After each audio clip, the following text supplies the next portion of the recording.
Hi English students, it's Miss Newman. I need us to talk about the in-class essay for next week. Originally I was going to have a lecture on this during class, but with my COVID diagnosis, I'm quarantined.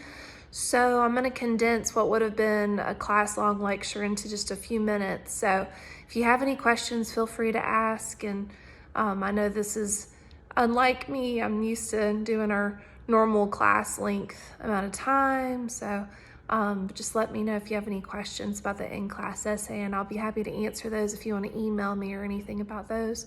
But essentially the in-class essay is going to be one that we meet in the computer lab and you write the essay all during your class time. And you get 2 hours for class, so the essay will be a 2-hour length essay.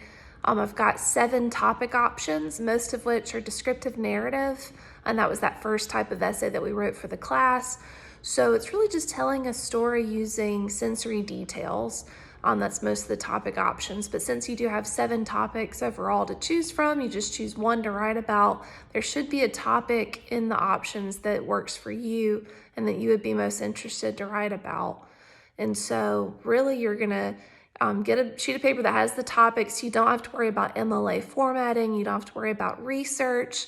There isn't any literary analysis essay genre, so you don't have to read a story and then write about it. It really is just your thoughts about the topic. So I recommend looking over all 7 topics though and make sure that you choose the topic that's most interesting to you.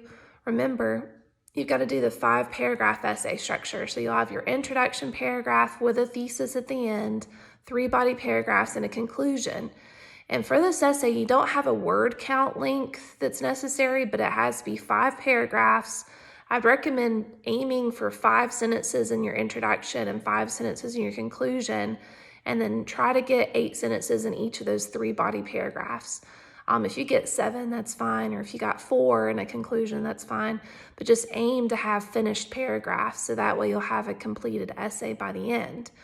As far as some tips that I could give you to help when you're writing an in-class essay, one thing I found particularly helpful when I was writing essays back in college was writing out a short outline. So that way you have an idea of where you're going to take your topic so that you don't get halfway through the essay and then think, oh gosh, what was I going to write that 3rd body paragraph on, or how do I conclude this?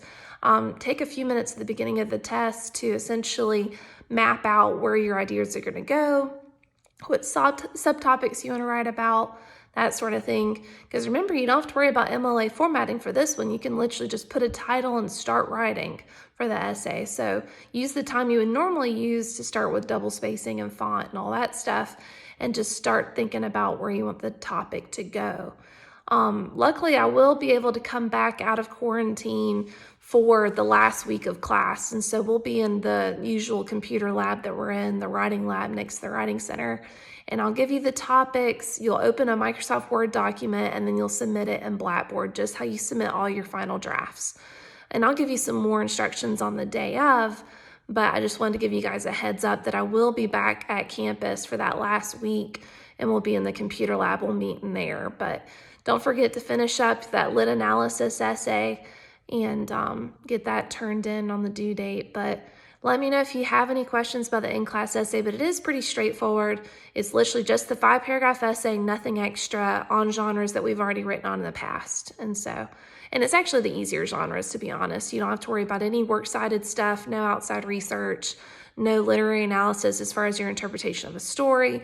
It's just your experiences in life and writing about those. So you're already the expert on your life. So it should be a fairly straightforward assignment. But if you do have any questions for me, feel free to email me. I am checking my email regularly, even though I am quarantined. I've got a laptop here that I can easily access emails. So I'm still here, even though I'm not technically on campus. So good luck to everybody, and I'll see you guys that last week of class. Thanks. Bye.